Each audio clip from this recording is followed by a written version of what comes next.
Hi everyone, this is Amy Johnson Crow, and welcome to this week's Archives.com live stream. This week's topic, Salute Their Service, Identifying Military Ancestors.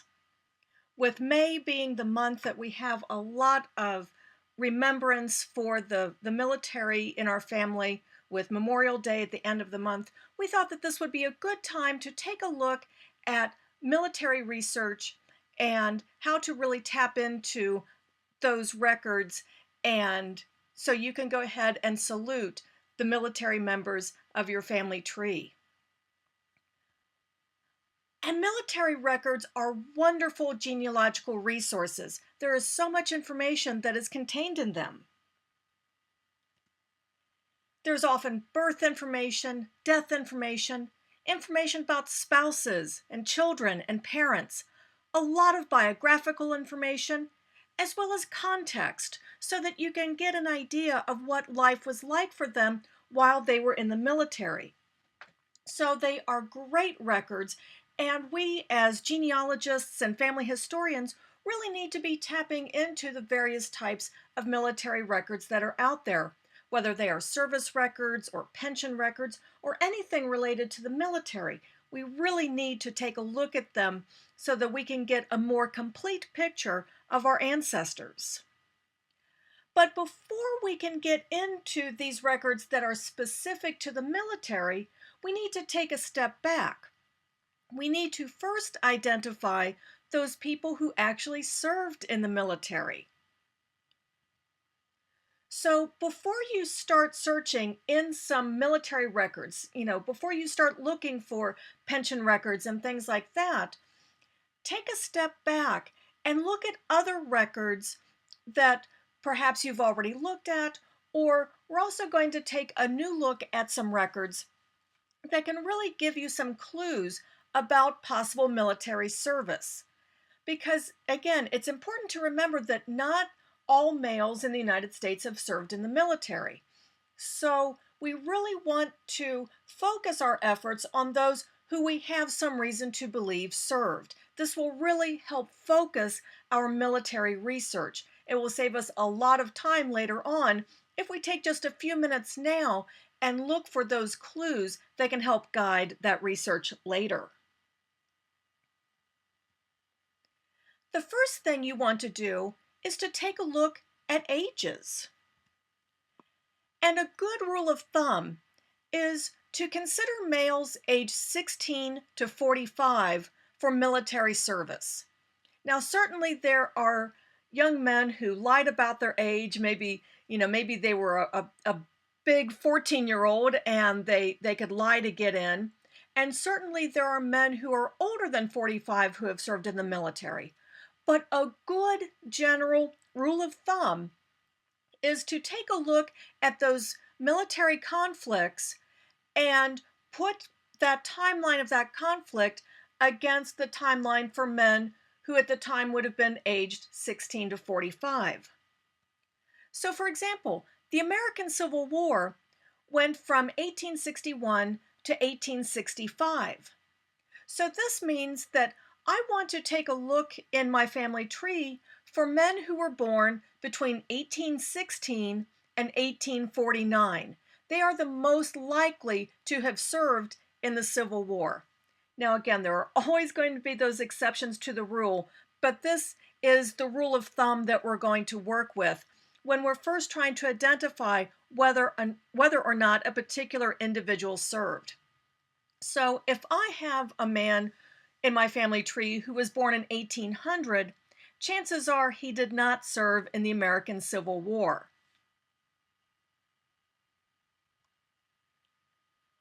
We also need to think about more than just the popular wars, those being the Revolutionary War, the Civil War, and World War II. We need to think about all of the conflicts that were going on in our country's history. And those would include the various Indian wars, the War of 1812, the Mexican-American War, the Spanish-American War, the Boxer Rebellion, and World War I. So, and there are even more conflicts than that, but this is just to get you thinking about other conflicts besides the Revolution, the Civil War, and World War II.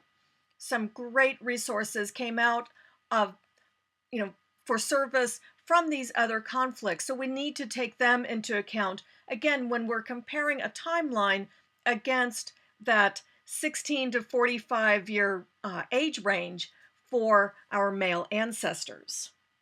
And I do say male ancestors because although in our nation's history there have been some women who have served, and I'm talking about prior to World War II, there were women who served. By far the majority of those who served in the military were men. Now, want to take a look at some good sources for military clues. These are the types of things you want to look at to see if it will tell you whether or not, or give you some indication about military service. And these include home sources, obituaries, tombstones, and even some census records. And we'll take a look at all of these individually. First, the home sources. And what I mean by this is literally that, those things that you might already have at home that could give you clues about military service. The obvious one being photographs. This happens to be a photograph of my great uncle Arthur. And as you can see from this photograph, he's a young man, he's in an army uniform carrying a rifle, and the caption of the photo is Sicily 1943 Arthur Young. So I'm definitely taking this as a clue that my great uncle Arthur served in World War II. And in fact, when I did a little bit more research, otherwise known as asking my dad, he confirmed that yes, his uncle Arthur did serve in World War II. And I have gone on and found other records about his World War II service. But this was really the first indication I had because Uncle Arthur never talked about his service, and I never thought to ask my dad until I saw this picture. And of course, any picture that you have of a man in uniform should give you, some indication that you need to be following up with the possibility of military service. Here is a Civil War soldier. But it's not just photographs that we should be thinking about when we're looking for those sources at home. Do you have any medals? This is a reunion medal that was given out at an encampment of the GAR, which was the Grand Army of the Republic. It was an organization of honorably discharged Union veterans. So it's a Civil War veterans group. So if you have a medal like this that would have been passed out by the GAR at one of their reunions, definitely take that as a sign that there is some Civil War service in the family tree. And in the case of the GAR, it's going to be specifically service to the Union. Obituaries. Consider obituaries and what clues that they can give us about a person's life, including military service. This particular obituary is from the Benton Harbor, Michigan News Palladium from October of 1929. And this obituary of Eli Helmick is telling us all about his Civil War service, including when he volunteered and what company, what regiment he served with. So some very, very good clues here in his obituary. What about tombstones?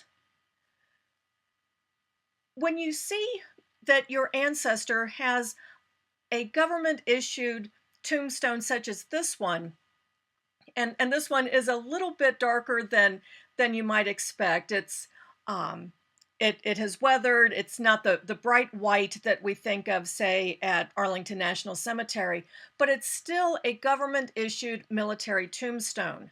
And this is indicating service from the Civil War, the specific one here for Diamond Carpenter of the 47th Indiana Infantry. But even if your ancestor doesn't have a military tombstone, or I should say a government issued tombstone, some tombstones still give good clues about military service. Now, this particular one, you have this giant statue here at the top of a Civil War soldier. So right there we have a clue that there is some military service involved. But putting that part of the tombstone aside, let's say that that statue at the top didn't exist. But if we look at the inscription on the tombstone, and again, it's listing the regiments that he served in the Civil War. And this is not uncommon to see something like this, where it will note Civil War veteran or World War I veteran. Excuse me. And even possibly, as in this case, listing the exact regiments that he served in, which is a wonderful clue that we can use to follow up with further resources.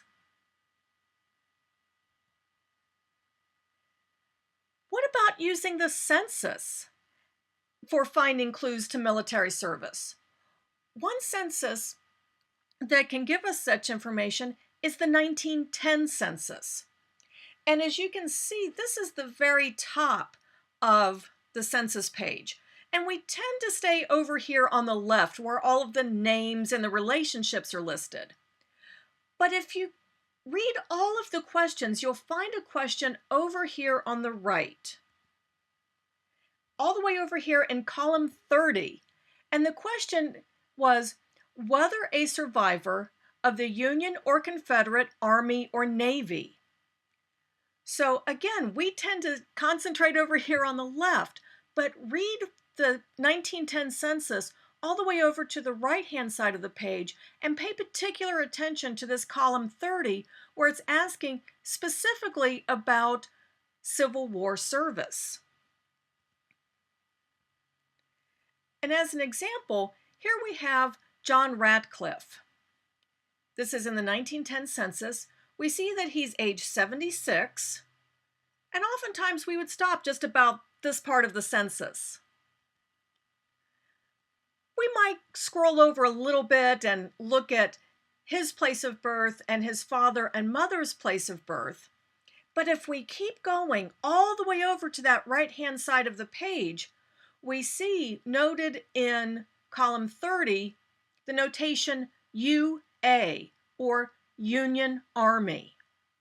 So that's our clue that John Radcliffe did serve in the Union Army during the Civil War, and we should follow up on that to see what other records we can find. Again, this is in the 1910 census. A lot of you are probably familiar with the 1940 census. And again, it's another one of those censuses that is very, very wide. But we tend to focus over here on the left where we have the names and the relationships and the ages and that all that good stuff. But not only is there this information here, two people on each page were also supposed to answer supplemental questions down at the very bottom of the page. And that's what I have noted down here, is this supplemental section. And it's pretty easy to overlook. But one of the questions in that supplemental section is a section about veterans. And specifically, is this person a veteran of the United States military forces? Or is this person the wife, widow, or under 18-year-old child of a veteran? So we can pick up information based on if that person was a veteran or if that person is the wife, widow, or minor child of a veteran. So again, not everyone answered this question. It only pertained to two people on each page. But if we take a look at this example, here we have Howard W. Brent, and he lived in Washington, D.C. When you're looking at the census, in the 1940 census, pay attention to this section over here. It's actually part of the form. And there are two lines on each page that will indicate that that person was supposed to answer supplemental questions. And if one of your ancestors or one of the people in your ancestors' household falls on this line, take a look at the bottom of the page, down in that bottom section where they're asking the supplementary questions. And here we have Howard Brent, who is answering the questions, and he indicates that yes, he is a veteran.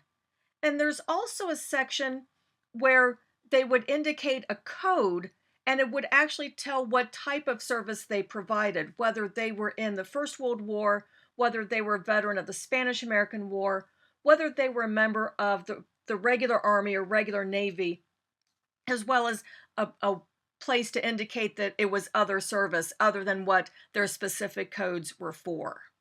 And all of that information is listed at the very bottom of the page. You will find all of those codes right there. But here's the section that we want to concentrate on in order to find information about that person's military status in the 1940 census. So if you're interested in looking at military records on archives.com, after you log in, click at the very top of the page, click on the Search tab, and that will open up more search options for you. It'll open up a page like this, and what you can do is actually select the record type that you want to look for. So I can go and use this drop down and select that I want to look just at military records. If I want to be even more specific than that, I can actually go in and select a specific military collection that I want to search, or I can just search all military records. We have numerous military collections on archives.com. Some of the major ones include World War I draft cards, the American Battle Monuments Commission burial records, and these are wonderful records of armed force members who are buried in the American cemeteries in foreign countries. World War II U.S. Army enlistment records, and a wonderful database called Patriots of Color, which is a Revolutionary War database of men and women who provided patriot service.